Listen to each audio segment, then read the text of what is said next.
My name is Vikki Jones with VMH Magazine. I have with me today an exceptional guest, Mr. Richard Bootle. He's coming to us from Bahamas. He's going to talk with us about what's happening in their country and COVID-19 and the practices that they've implemented. And also, the art of decency is another conversation that we're going to have. Mr. Bootle, thank you for joining us. I love books. When I was about 15 years of age, in high school, I was in the ninth grade. The guys with my friends would be waiting at the gate for me because they just thought it was so funny that a guy 15 years of age coming to school would have a handful of books. And so one day they asked me, they said, "Where are you going with all these books? Why you carry so much books? Would you think you're some kind of professor?" And from that day to the present moment, whenever I see one of my friends from high school, from the ninth grade, they would call me Professor Bootle. And so I guess I kind of liked the name, and it encouraged me, it certainly encouraged me to continue reading. So by the time I got out of high school, I was about 17. I was reading Eric Fromm, Sin Society. I was reading D.F. Skinner, Beyond Freedom and Dignity. I was reading books like Wayne Dyer, the Erroneous Zones. I was reading one of my favorite books was a book by an American psychiatrist. I think he was from California, Dr. Eric Byrne. And Dr. Eric Byrne wrote this book called Games People Play. And I just, now these books weren't quite easy to read. So by the time I finally finished university, I had to go and read them all over again, and then I could understand them. So reading was always my thing. And one of the things that really helped me was when I was going to university. I wrote a lot of universities, big universities. I always wanted to go to a large university. And then my brother told me, "Why are you going to these big schools? Go where I went." And he went to a little school in Oklahoma called the University of Science and Arts of Oklahoma. It had like about 3,500 students. And I said, "That small school?" And he said, "It's a liberal arts university." So I looked up the catalog. What do they mean by liberal arts? And then I saw liberal arts, they free your mind, they free your thinking, they develop your thinking, and they teach you how to think. Wow. So I said, yeah, that's where I'm going. And so that's where how I really developed the art of writing. My first semester in university, I had an English teacher who used to teach in a high school. And so she would say, you guys in university, you all have to learn how to write, because all of your other courses, you're going to need to know how to write. And so she taught in a high school, so she taught part-time in the university. And so she would bring essays that our high school students write, and she would let us read them, and she'd say, "That's how you need to write." And I said, "Wow, high school students writing better than us?" And that's when I really got to learn how to write. And so I've been able to pretty much put my thoughts together then. So let's go back here. One of the things that I appreciate that you said, Mr. Bootle, is the fact that you've always read. That's something that I didn't know. And as a teen and growing up, you always had an armful of books. That is very telling. And why I say that is because generally those individuals that are reading at such a young age and to the extent of loving books, those are the individuals, based on what I know, and probably statistics could prove this, is that they end up being leaders in the world, exceptional careers, having a moral compass, and their level of intelligence and their intellect generally is higher than those that do not pick up a book. And when you're a bookworm, all the more so. But I want to go here, and I have my phone here. I have to, because his credentials are so impressive that I have to read them versus off the top of my head. But his education here, Mr. Bootle is from Nassau, Bahamas. His education began there, but then he also traveled to the United States and furthered his career. Give us a little bit of detail about that. I don't want to spill all of the beans. Tell me a little bit about why. I understood you to say just now about, I think it was a friend or someone who went to Oklahoma in the United States. So how did that happen for you to further your education in America? Eldest brother Okay, your brother. went to Oklahoma, and more specifically to the university I attended. And so, quite naturally, he said, "You go to school where I went. There are still people there who know me." And my brother was an honor student at University of Science and Arts. He was cum laude graduate. And so I told him, I said, "Well, I think I'm going to just walk in your footsteps." I didn't graduate cum laude, but I graduated. And I followed in footsteps because he said, this cum laude thing, that could kind of hurt you. Don't hurt yourself. I was happy that I followed. I was happy that I followed in his footsteps. Mhm. And quite naturally, once I graduated, well, I studied psychology. Right. Mm-hmm. I studied psychology, and I didn't know it then, but I minored in political science, and I didn't know it then. But when my first summer term, I did what they call independent study. And since I was minoring in political science, they gave me, as my independent study professor, they gave me this professor of history. And I went to his office and he said, "Now I'm going to be your political science independent study professor." And I looked on his desk and there were like 10 books. And he said, "That's your assignment." And, independent study is just a summer term. And he said, "You're going to read all of those books. And that's going to be your independent study. And you're going to come in every week and you and I are going to discuss, as you read the books, we're going to discuss it." And he thought that he was intimidating me. Little did he know, when I saw that, Right. wow. I was like, wow, I'm going to have to read all of those books in this short period of time. And I did. And one thing I learned was that you don't have to read the entire book. You just have to go through the book and look at what is important and read that. And so every day when I went in and we talked, sit down, he was quite impressed because he said, "You're doing fine. You're reading the books." And so I finally got through that summer, that independent study, and I got an A for independent study. And I was like, I told some of my friends that he gave me an A, and they were like, "You got an A from him?" Wow. Because Amazing. I love to read. And I always knew that university was not going to be a problem for me because I love to read.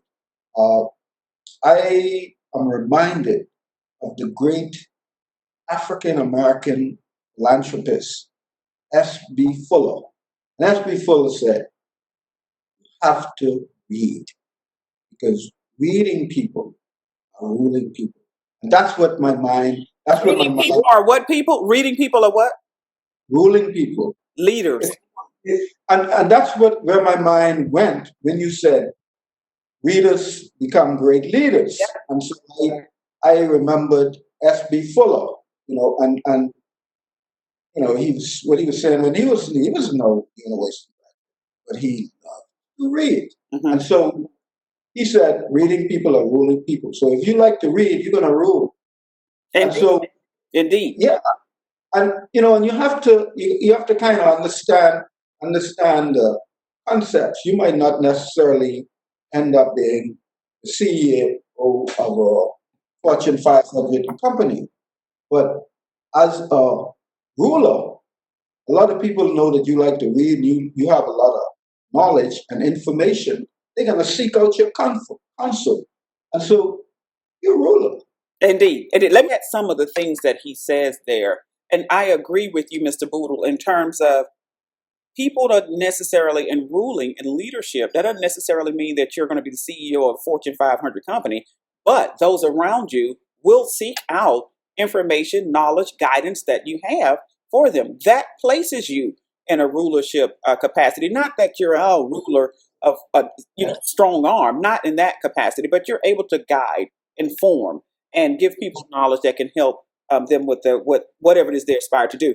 But let me go back here. Where Mr. Richard Bootle, um, he majored in psychology, which you spoke of, and a minor in political science. In May of 1984, he graduated with a bachelor's of psychology. He went to a General State University, now the University of Central Oklahoma, in Edmond, Oklahoma, to pursue a master in counseling and receive a master of education counseling. Now, I could go on, even going back further. And today you are an attorney. Am I correct? Give us a little bit about that. Well, after I returned to the Bahamas, 1986, I took a job as a career counselor at the University of the College of the Bahamas, which was then a peer institution. Uh, I did that for about 5 years, and then I just decided that it was time for me to make some money, earn some more money. Right. Uh, so a gentleman recruited me to sell life insurance. Hmm. So I sold life insurance to one of the great Canadian insurance companies called Pure Life, and it was pretty fruitful. Uh, I had some success, and later on, I kind of got pushed out of the insurance industry, and so one of the things that I always believed in is this: you have to remain humble. Hmm. And so it wasn't difficult for me to return counseling after getting out of the insurance industry. So I went back to counseling, and that's when I started uh, working with drug addicts. And I did that for a few years, and then I got this. I was reading one of the newspapers, and I saw this ad. Uh, University of Buckingham in England sending a recruiter to recruit students who want to study law. And I said, Recruit whom? students who want to Okay. study law. And I said, oh, that's not a bad idea. I think I could do that. Hmm. Uh, I said, yes, I was getting middle age. I said, it doesn't have anything to do with age.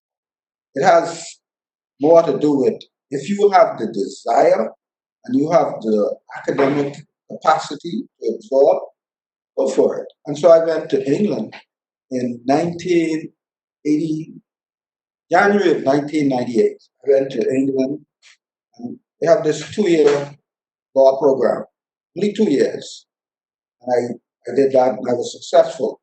Now, the difference between studying law in England and studying law in America is once you get your law degree, they call it LLB, which is Bachelor of Laws. In America, you have what they call the Juris Doctorate. Hmm. And we even have a different setup whereby when you study for the bar. In England, they have bar schools. So you go to a designated program Right. to actually study for the English bar. And it's only a 9-month course that you do various subjects. And once you complete that 9-month course, you just do the exams. And when you finish the exam, then you have to actually apply. Once you pass the bar, you have to apply to be admitted to the bar for England and Wales. And this is a little tricky because England, you have what they call 4 Inns of Courts. Mm-hmm. So you have to become a member of one of the Inns of Courts before you can be admitted to the bar.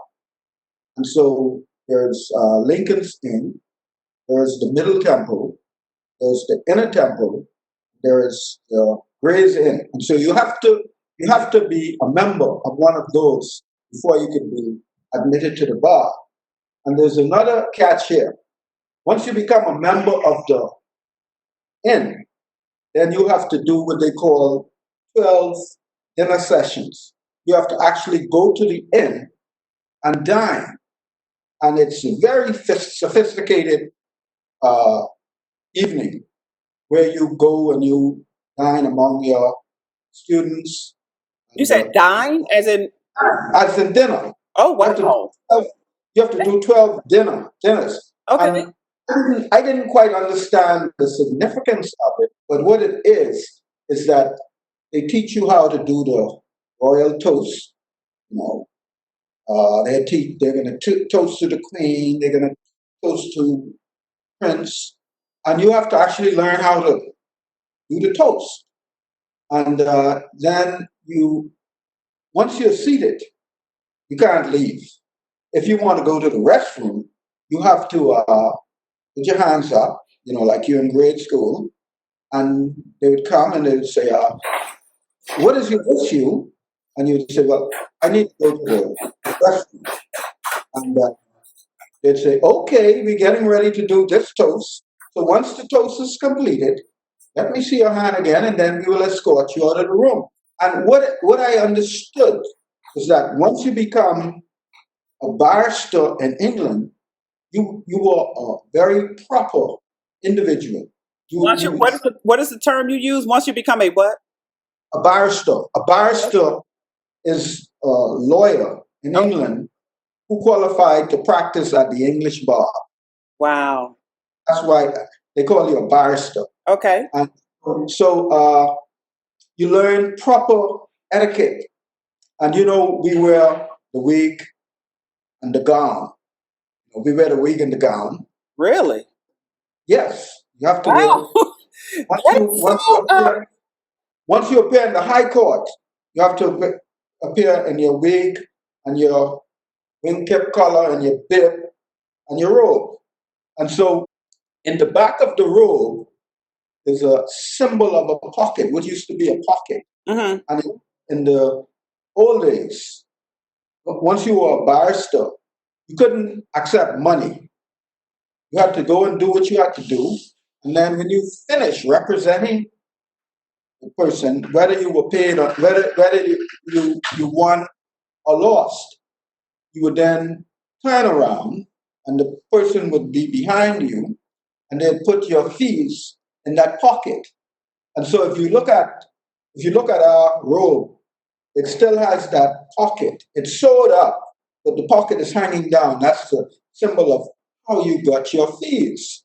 And I always tell my friends the joke, boy, I'm happy we don't have that practice anymore.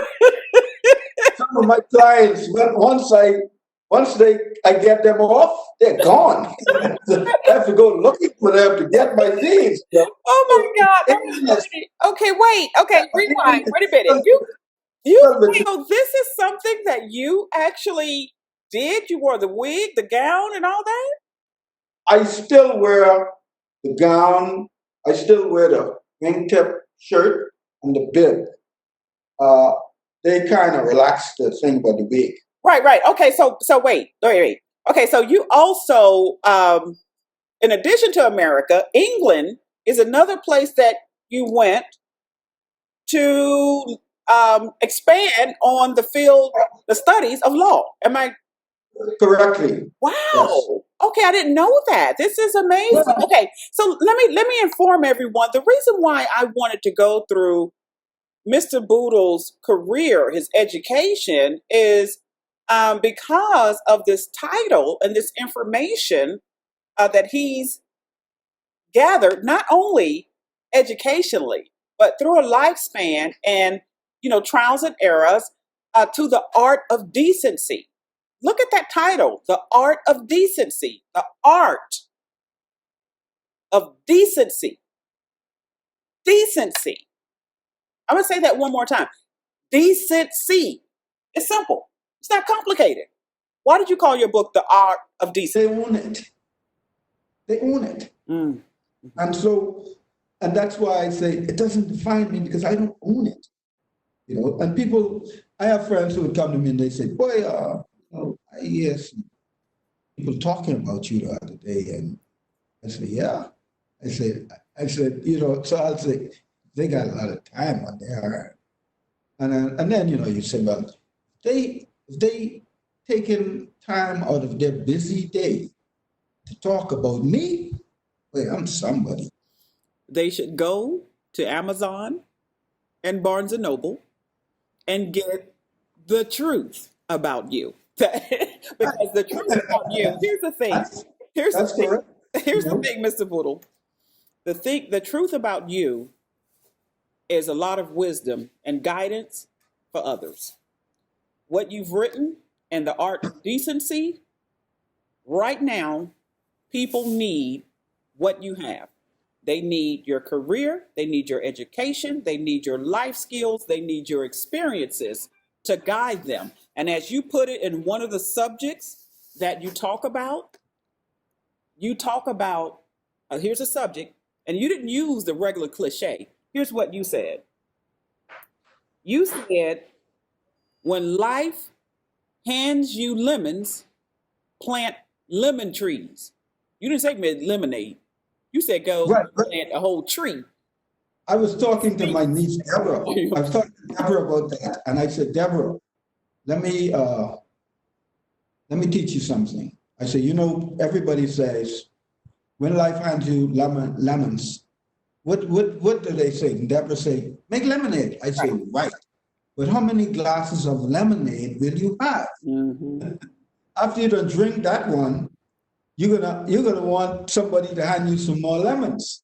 But if life hands you lemons and you plant lemon trees, you will have lemons rest for a very long time. And so that's another way of looking at life, But one of the points that I want to leave you with, and I just have to make this point. The computer and the iPad, I always tell people I travel a lot, particularly, and when you go to Atlanta, you encounter a lot of people and you're waiting around for flights and all you see, people don't look at each other anymore. They don't talk to each other anymore. They just are on their computer, on their iPad, their iPhone. And I observed that and I said, you realize what a world we've become? I said, and I love the computer, I love technology. But there was a time when you were traveling and you in the airport or on airplane, most people are reading. And when people were reading a book, they communicated with each other because you would probably say, that's a pretty interesting book you're reading. Mm-hmm. And they'd say, yeah, it is. You should get a copy or, whatever. But because people were reading, they engaged each other. Or the person who's reading the book, they see the person next to them and they'd say, I'm just enjoying this book. It's such and such, You might see me smiling or laughing. I'm not going crazy. I'm just enjoying this book. And so the person might be inclined to say, let me see that copy. Let me write down the name of that book.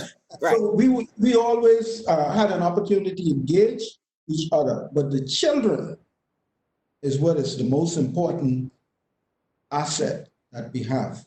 Because whenever I go somewhere and I see a group of school children carrying on in a disgusting way, I stand back and I said, huh, and that's the future.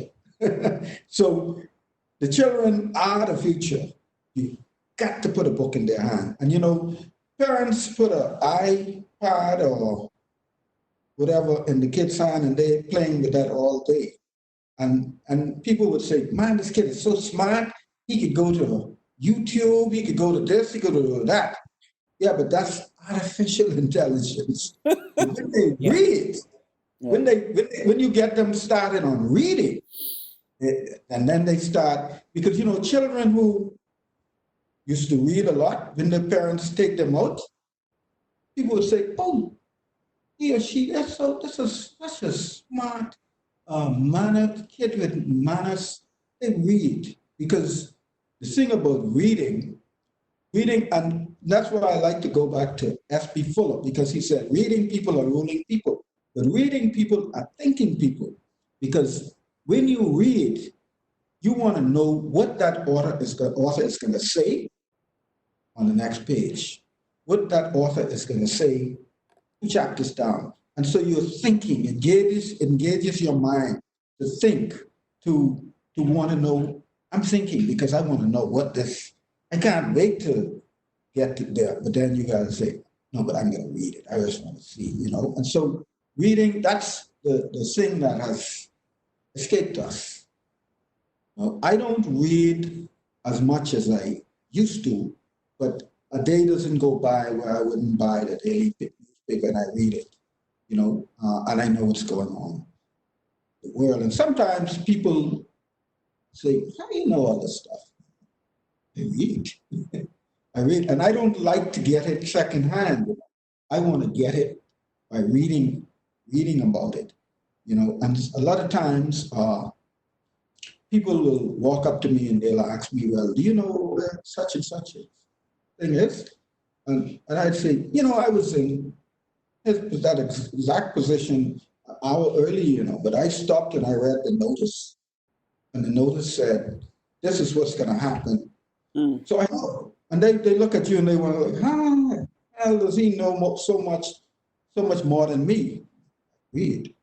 And so that's one of the, if I don't leave any message today, I want to leave that message. The children are the future.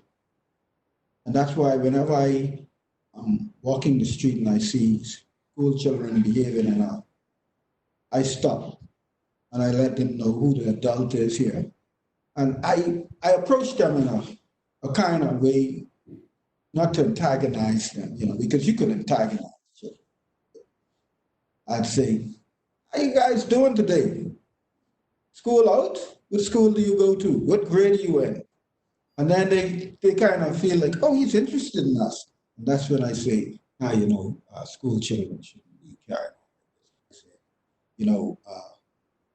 You young ladies, women shouldn't be on the street behaving like this. And thank you, mister. Thank you very much, So you have to know how to engage them. You don't just go there as an authority. Right. And so we need to really, while all schools should have computer labs, we also need to continue to encourage students to go to the library. And that brings the balance. We love technology. I love technology. You and I are communicating as a result of technology, and our world moves forward as a result of technology. But to balance that, there are certain things, such as reading books, Precisely, need to remain in place. It causes one to exercise the mind more versus just giving to them through information on a computer. And also, it causes great leaders, rulers, guidance. Our world, meaning the earth right now, the predicament we're in, how we come out of it, fast forward 50 years, the children today will have to know how. And if they are not taking in what they need to take in to ensure they have the intellect, the moral compass, they will not have the know-how. That's on us to ensure that they do. Mr. Bootle, Thank you for talking with me. I appreciate it. I do have one last question, and I probably should have led with this. How are things there in Bahamas in terms of coronavirus, COVID-19, and how the people there are dealing with this? Your family, I know most of the world is locked down. There are restrictions everywhere. What's happening in Bahamas? Well, I am happy at the stance that the government has taken. We're completely locked down. We 9 o'clock, the curfew starts at 9. But most businesses that are allowed to open, they shut down by 5. So by 5, you see the police setting up the roadblocks, and they stop in every car and they want to know where you're going and how long you're going to be, and you need to head home. So we're coping with it. It's I guess it's putting certain financial hardships on certain people, but this is not something you could have planned for. Right. The people are, a lot of the people are upset, but they're understanding it, and we have a pretty much, we're not like we're what you call a parliamentary democracy, not like America, where everybody have rights, but we're not like America. If the police see you on the road, they tell you just go home, you're going home. Because that's the kind of democracy we have. We don't have a dictatorship, we have a democracy, but police have, we follow the law of England and something you call police powers. Police have lots of power in this country. Lots of power. So police said, go home, you go home. You don't stand up and argue with them. Right. But the Bahamas has about a little under 1,400,000 people. The island that I live on, New Providence, which is a lot of people call Nassau. Nassau is the capital of the Bahamas, but it has just gotten the name Nassau. About 200,000 people on this island. The island is only 21 miles long and 7 miles wide. But this is the what they call it, the epicenter. This is the epicenter of commerce, business, everything in the country, right on the same island. So, our hospital can't even begin to think about accommodating. If you have like 200 people right now, has to go to the hospital and has to have a bed. Impossible. Hospital can't accommodate. And we are like, Providence is only like about 150 miles off the coast of Florida, it takes like 30 minutes, 25 minutes in a fast plane to fly to Miami. It takes about 35 minutes to fly to Fort Lauderdale from our airport here. So that's how close we are. So anything that happened in the United States spills over to the Bahamas. So the tourists that come to the Bahamas come from the United States. So that's why we had to quickly shut down. You can't even see a plane. You can't see, what is it you can't see? An airplane in the sky. Okay. We have a lot of other islands shut down completely. We don't have no local travel. So we had to really take these precautions because we are so small.